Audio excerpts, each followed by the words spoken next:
बारिश की बूंदें खिड़की पर टपक रही थी, जैसे मेरी धड़कनें उनके साथ ताल मिला रही हों। हर बूंद के साथ दिल तेजी से धड़कता, और मैं उस दरवाजे के सामने खड़ी थी, जिसके उस पार मेरे ससुर जी थे। उनकी आंखों की वो चमक, जो मैं कभी नहीं भूल पाई, आज फिर मुझे बेचैन कर रही थी। मैं कशमकश में थी, दरवाजा खोलूं या नहीं। उस रात की यादें, जो मैंने अपने मन के किसी कोने में दफन कर दी थीं, फिर से उभर आई। वो रात, जो शायद मेरी जिंदगी की सबसे बड़ी गलती थी, या फिर सबसे सच्चा पल, मैं आज तक नहीं समझ पाई। उनकी आवाज में वही कंपन था, तुम्हें पता है ना, मैं तुम्हारे लिए कितना कुछ। उनकी बात अधूरी थी, पर हर शब्द मेरे दिल को चीर रहा था। मैंने दरवाजे का हैंडल पकड़ा, मेरी उंगलियां कांप रही थी। खोल दूं तो क्या होगा, न खोलूं तो क्या बच जाएगा। उस पल मेरी पूरी जिंदगी जैसे ठहर गई थी, और बारिश की आवाज में मेरी सांसें डूब रही थी। मेरा नाम अनन्या है, उम्र 28 साल। लोग कहते हैं कि मैं बहुत सुंदर हूँ, पर मुझे लगता है कि ये खूबसूरती कभी कभी बोझ बन जाती है, खासकर तब जब गलत नजरें उसका शिकार करें। 6 महीने पहले मेरी शादी हुई थी रवि से। रवि बहुत अच्छे इंसान हैं, उनकी नौकरी अच्छी है, लेकिन शादी के तुरंत बाद उनकी पोस्टिंग सऊदी अरब में हो गई। मैं ससुराल में अकेली रह गई। घर पुराना है, पर खूबसूरत, 2 मंजिला। दिन के वक्त भी सन्नाटा मुझे घेर लेता है। मेरे ससुर विश्वनाथ जी अकेले रहते हैं। मेरी सास 3 साल पहले गुजर चुकी है। विश्वनाथ जी उम्र 50 के आसपास, पर दिखते 40 जैसे। लंबे, आकर्षक, बातों में सौम्य। शुरू में मुझे लगा, मैं कितनी खुशकिस्मत हूँ कि मुझे ऐसे ससुर मिले।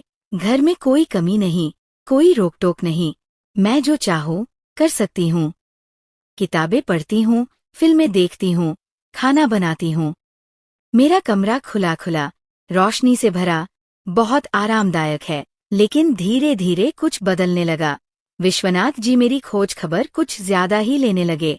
मैं कहाँ जा रही हूँ, किससे मिल रही हूँ, क्या खा रही हूँ, सब जानना चाहते थे। पहले मुझे लगा ये पुत्रवधू के लिए स्नेह है, पर फिर वो गुरुवार की शाम आई। मैं रसोई में चाय बना रही थी। बाहर हल्की बारिश हो रही थी। तभी विश्वनाथ जी ऑफिस से लौटे। उनकी सफेद शर्ट और काली पैंट भीग चुकी थी। अनन्या, तौलिया दे सकती हो? मैं जल्दी से तौलिया ले आई। वो सिर पोंछने लगे। उनके बालों में पानी की बूंदें चमक रही थी। तभी मैंने देखा, वो मुझे घूर रहे थे। नजरें सामान्य नहीं थीं। तुम आज बहुत सुंदर लग रही हो। मैं हल्की हरी साड़ी में थी, बाल खुले। मैं शर्मा गई, नजरें झुका लीं। ससुर जी, चाय लेंगे? मैंने पूछा। हाँ, पर चाय नहीं, तुम्हारे साथ बैठूंगा। उनकी आवाज में अजीब सी कोमलता थी। मेरे सीने में कुछ होने लगा। हम ड्राइंग रूम में बैठे। बाहर बारिश तेज हो गई थी। मैंने उनके हाथ में चाय का कप दिया। उनके उंगलियों ने मेरे हाथ को हल्का सा छुआ। वो छोटा सा स्पर्श मेरे अंदर तूफान ले आया। रवि कैसा है? उन्होंने पूछा। अच्छा है, कल उसका फोन आया था। तुम्हारा मन उदास रहता है, इतना अकेलापन। मैं चुप रही। सच तो ये है कि मन उदास रहता है। नई शादी, पति इतनी दूर, अकेले रहना। मैंने कभी किसी से ये बातें नहीं की। पहली बार किसी ने मेरे मन की बात पूछी। मैं तो हूं ना, तुम्हारी हर जरूरत के लिए। उनकी आंखों में कुछ और था। मैं समझ गई कि ये जरूरत कुछ और है। उस रात नींद नहीं आई। बार बार उनकी नजर, उनकी बातें दिमाग में घूमती रहीं। शायद मैंने गलत समझा, पर मन का एक हिस्सा जानता था कि मैं सही थी। अगले दिन सुबह मैं नाश्ता बना रही थी। वो पीछे से आए, बहुत पास। मैं उनकी सांसें महसूस कर रही थी। क्या बना रही हो? पराठा, घी। मेरा गला सूख गया। तुम बहुत अच्छा खाना बनाती हो, रवि ने बताया था। मैंने पलटकर देखा। वो मेरे चेहरे के इतने पास थे कि मेरा दिल धड़कने लगा। उन्होंने मेरे माथे के पास के बाल हल्के से हटाए। ये बाल बिखरे क्यों रहते हैं? उनकी उंगलियां मेरे माथे पर छू गईं। मैं स्थिर खड़ी रही, कुछ बोल नहीं पाई। वो मुस्कुराए। उस दोपहर मैं अपनी सहेली मीना से फोन पर बात कर रही थी। वो अचानक मेरे कमरे में आ गए। मैंने फोन काट दिया। किससे बात कर रही थी? मीना से। मेरी दोस्त, वो मेरे बिस्तर पर बैठ गए। तुम्हारा कमरा बहुत सुंदर है, क्या मैं कभी कभी यहाँ आ सकता हूँ? मैं हैरान थी। मेरा मतलब, मेरा कमरा पुराना है, यहाँ रोशनी और हवा ज्यादा है। मुझे कुछ सूझा नहीं। वो मेरे पास आए। तुम क्या सोचती हो, मैं बहुत बूढ़ा हूँ? नहीं, विश्वनाथ जी, आप तो। मैं रुक गई। तुम्हारी उम्र के हिसाब से मैं बूढ़ा हूँ, है ना? नहीं, आप स्मार्ट दिखते हैं। वो हंसे। तो अगर मैं तुम्हारी उम्र का होता तो क्या होता? मैं स्तब्ध रह गई। उस रात मैं आईने के सामने खड़ी थी। क्या मैं पाप कर रही हूँ? क्या मैं उन्हें बढ़ावा दे रही हूँ? उनका सवाल मेरे दिमाग में गूंज रहा था। मैं शादीशुदा हूँ। रवि मुझसे इतनी दूर है, और विश्वनाथ जी, वो मेरे इतने पास। हम साथ खाना खाते हैं, बातें करते हैं, वो मेरी राय सुनते हैं, मेरा ख्याल रखते हैं। मुझे इतना महत्व पहले कभी नहीं मिला। पर ये प्यार है या अकेलापन? मैं खुद को धोखा दे रही हूँ। अगले दिन मैंने फैसला किया कि दूरी बनाऊंगी। पर एक ही घर में ये कैसे मुमकिन है? दोपहर में मैंने रवि को फोन किया। उसकी आवाज सुनकर मन और उदास हो गया। वो इतना दूर, इतना अजनबी लगता है। कैसी हो? उसने पूछा। अच्छी हूँ। तुम? बिजी हूँ। काम का प्रेशर है। बाबा का ख्याल रखना। वो अकेले हैं, तुम्हारे होने से खुश है। मैं चुप रह गई। रवि को नहीं पता कि उसके बाबा मेरा कितना ख्याल रख रहे हैं। उस दिन शाम को विश्वनाथ काका मेरे लिए एक तोहफा लाए। एक नीली साड़ी, इतनी सुंदर कि देखते ही मन मोह लिया। उन्होंने हंसते हुए कहा, ये तुम्हारे लिए। मैंने हैरानी से उनकी तरफ देखा। क्यों? बिना वजह तोहफा? उन्होंने मेरी आंखों में देखकर कहा, इस रंग में तुम बहुत खूबसूरत लगोगी। मैंने साड़ी पकड़ ली, लेकिन मन में एक हल्का सा संकोच था। क्या ये ठीक है? मैंने पूछा। मुझे तोहफे की जरूरत नहीं, उन्होंने गर्मजोशी से जवाब दिया। जरूरत का क्या मतलब? तुम इस घर की बेटी हो, मेरी बहू। क्या मैं अपनी बहू को तोहफा नहीं दे सकता? मैं चुप हो गई। उनकी बातों में प्यार था, लेकिन कहीं न कहीं मुझे लगा कि वो मुझे सिर्फ बहू की तरह नहीं देख रहे। उस रात मैंने वो नीली साड़ी पहनी, आईने के सामने खड़ी होकर खुद को देखा, और सचमुच मैं खूबसूरत लग रही थी। तभी दरवाजे पर खटखट हुई। कौन? मैंने पूछा। मैं, विश्वनाथ। उनकी आवाज आई। मैंने दरवाजा खोला। मुझे देखकर वो जैसे ठहर से गए। तुम कितनी सुंदर लग रही हो। उनकी आवाज में एक अजीब सी गर्माहट थी। मैं शर्मा गई, नजरें झुका लीं। धन्यवाद, मैंने धीरे से कहा। वो कमरे में आए, दरवाजा बंद किया। मेरा दिल जोर जोर से धड़कने लगा। क्या मैं तुम्हारे पास बैठ सकता हूँ? उन्होंने पूछा। मैंने सिर्फ सिर हिलाया। वो मेरे बिस्तर पर बैठ गए, मैं कुर्सी पर। अनन्या, मैं तुमसे कुछ कहना चाहता हूँ। उनकी आवाज गंभीर थी। मैंने कहा, बोलिए। वो रुके, फिर धीरे से बोले, मुझे पता है ये ठीक नहीं, लेकिन मैं तुमसे प्यार करने लगा हूँ। मैं जैसे सांस लेना भूल गई। उन्होंने सचमुच कह दिया। मैंने उनकी तरफ देखा। उनकी आंखों में प्यार था, लेकिन साथ में एक गहरी उदासी भी। वो बोले, मुझे पता है तुम मेरी बहू हो। ये गलत है, पाप है, लेकिन मैं खुद को रोक नहीं पा रहा। हर दिन तुम्हें देखता हूँ, तुमसे बात करता हूँ, और ये दिल, ये बस तुम्हारी तरफ खिंचता चला जाता है। मैं कुछ बोल नहीं पाई। मेरे लिए ये सब एक सपने जैसा था। तुम कुछ बोल क्यों नहीं रही? उन्होंने पूछा। मुझे नहीं पता क्या कहूँ, मैंने हकलाते हुए कहा। वो मेरे पास आए, मेरा हाथ पकड़ा। अगर तुम मुझे जरा भी प्यार करती हो तो बोलो, मैं सब संभाल लूंगा। उनकी आंखों में चाहत थी, लेकिन साथ में डर भी।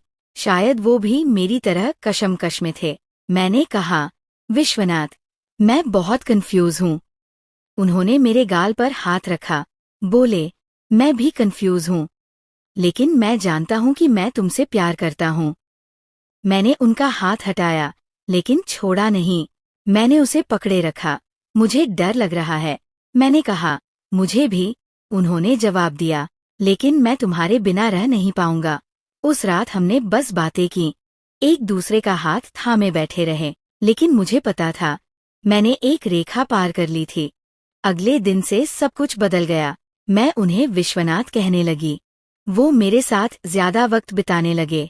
हम साथ में फिल्में देखते, खाना खाते, बाजार जाते। लोग हमें देखकर शायद सोचते, कितना प्यारा ससुर बहू का रिश्ता है। लेकिन हम दोनों जानते थे, ये कुछ और था। एक बारिश वाले दिन हम बरामदे में बैठे थे। मेरा सिर उनके कंधे पर था। वो मेरे बालों में हाथ फेर रहे थे।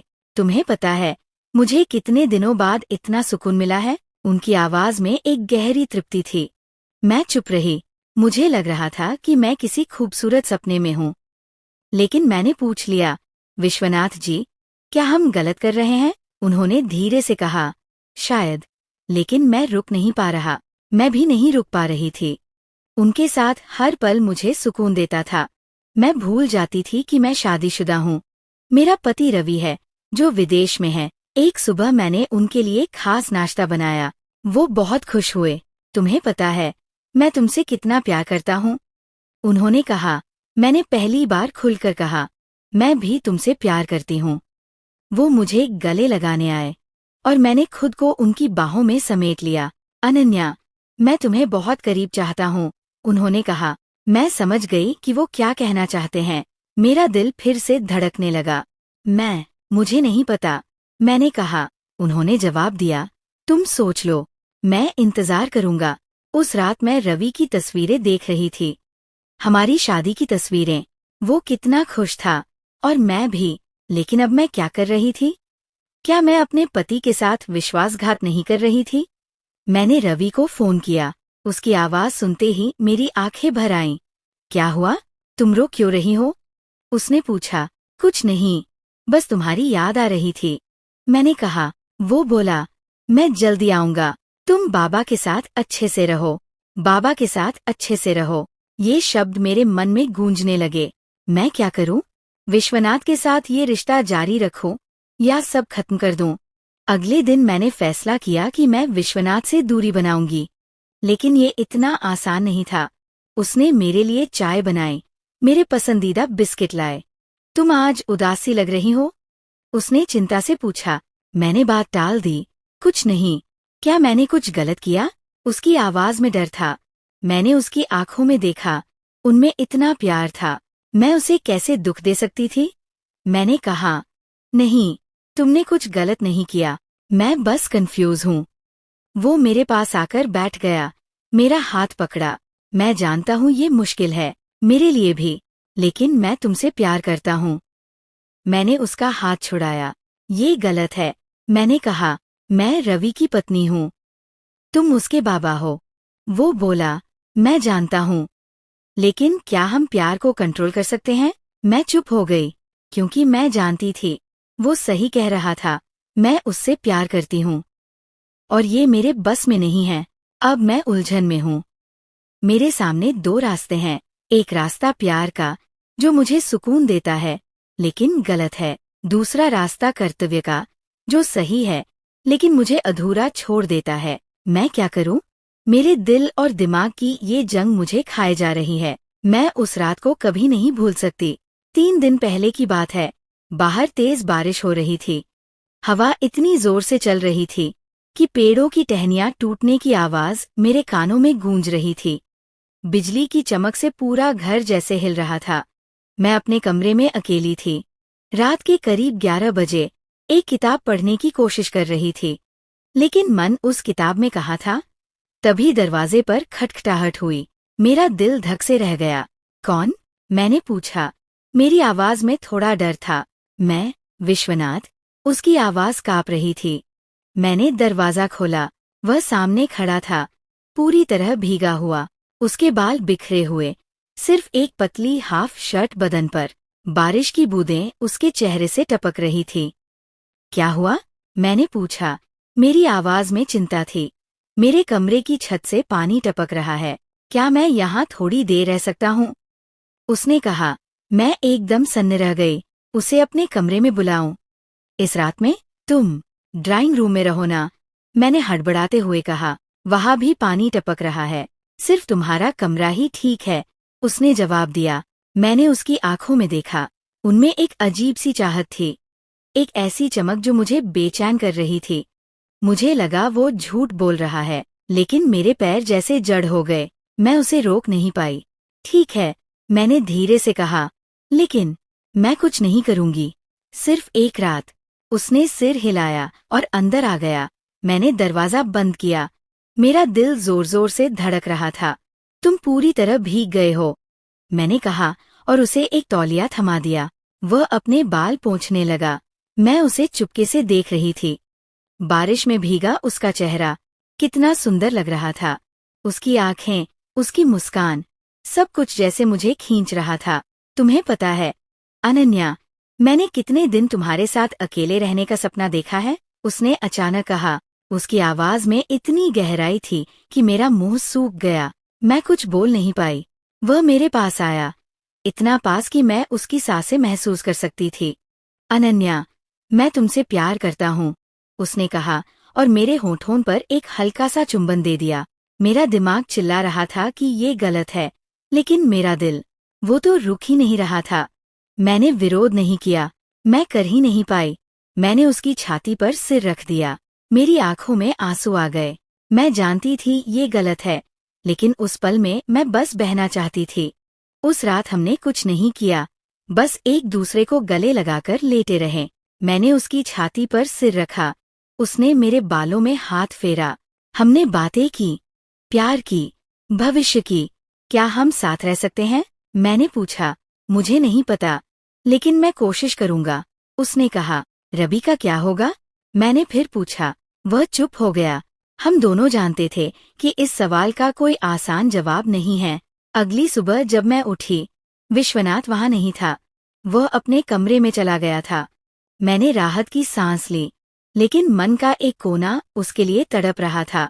नाश्ते के वक्त हमने सामान्य व्यवहार करने की कोशिश की, लेकिन जब भी हमारी नजरें मिलती, मैं शर्मा कर नजरें फेर लेती।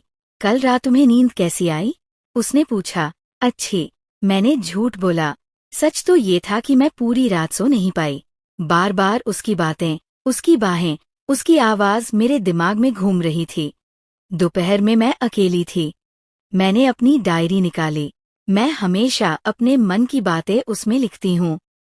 क्या मैं पागल हो गई हूँ? क्या मैं वाकई विश्वनाथ से प्यार करती हूँ, या ये सिर्फ अकेलापन है? क्या मैं अपनी शादीशुदा जिंदगी बर्बाद कर रही हूँ? मैं कुछ समझ नहीं पा रही थी। बस इतना जानती थी कि विश्वनाथ के साथ मैं खुश थी। उसके साथ मैं खुद को पूरा महसूस करती थी। शाम को विश्वनाथ ऑफिस से लौटा। मैंने उसके लिए चाय बनाई। आज तुम बहुत सुंदर लग रही हो, उसने कहा। मैं हंस दी। मैं तो रोज एक जैसी हूँ। नहीं, आज कुछ अलग है। तुम्हारे चेहरे पर एक रौनक है, उसने कहा। मैं शर्मा गई। शायद उस रात के बाद मुझमें कुछ बदल गया था। फिर उसने अचानक कहा, अनन्या, मैं रवि को हमारे बारे में बताना चाहता हूँ। मैं स्तब्ध रह गई। हमारे रिश्ते के बारे में? हाँ, उसने कहा। मैं तुमसे शादी करना चाहता हूँ। मैं जैसे जमीन पर ठिठक गई। शादी? तुम मुझसे शादी करना चाहते हो? हाँ, मैं जानता हूँ ये मुश्किल है, लेकिन मैं तुम्हारे बिना नहीं रह सकता। मुझे वक्त चाहिए, मैंने हकलाते हुए कहा। ठीक है, लेकिन ज्यादा वक्त नहीं। मैं अब और छुपा नहीं सकता, उसने कहा। उस रात मैं अपने कमरे में अकेली बैठी सोच रही थी। विश्वनाथ मुझसे शादी करना चाहता है, लेकिन क्या ये संभव है? क्या मैं रवि को छोड़कर उसके साथ रह सकती हूँ?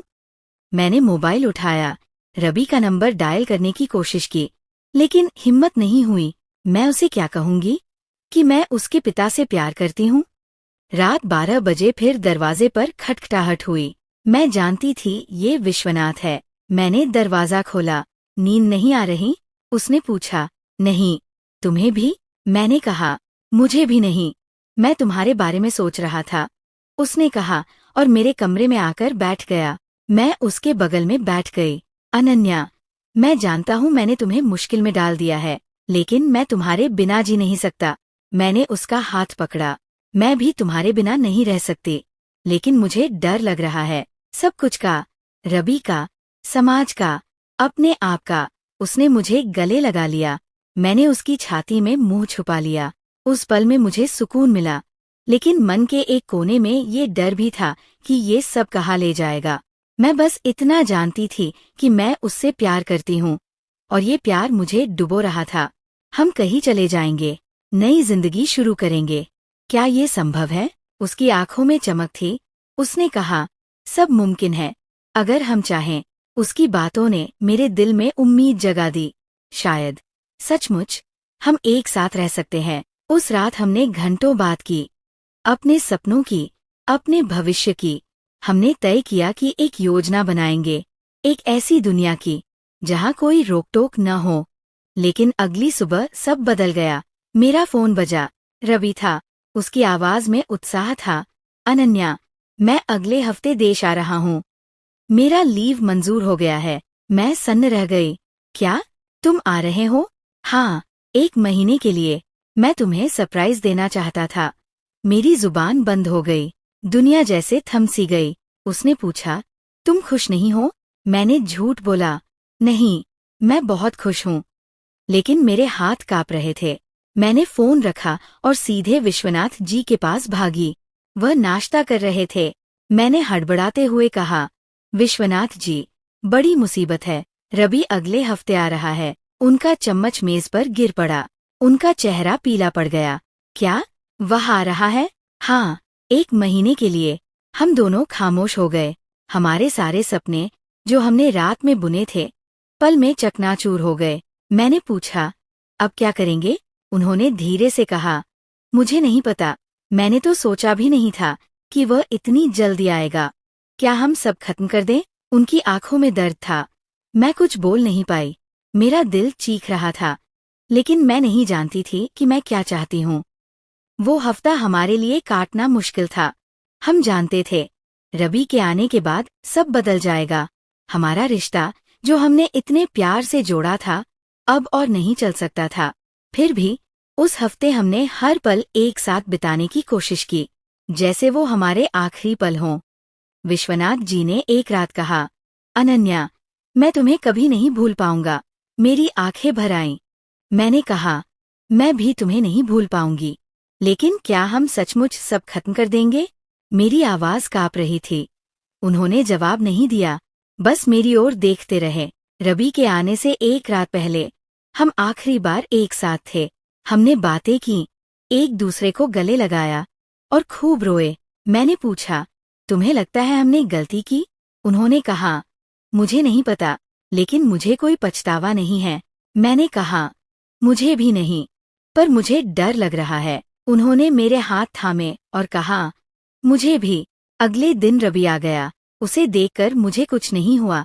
कोई खुशी, कोई उत्साह, जैसे मैं किसी अनजान इंसान को देख रही थी। उसने पूछा, तुम कैसी हो? मैंने कहा, अच्छी, लेकिन मैं अच्छी नहीं थी। मेरा दिल विश्वनाथ जी के लिए तड़प रहा था। रवि के आने से हमारी सारी योजनाएं बिखर गईं। मैं और विश्वनाथ जी एक साथ बात नहीं कर सकते थे, मिल नहीं सकते थे, लेकिन हमारी आंखें मिलती थीं।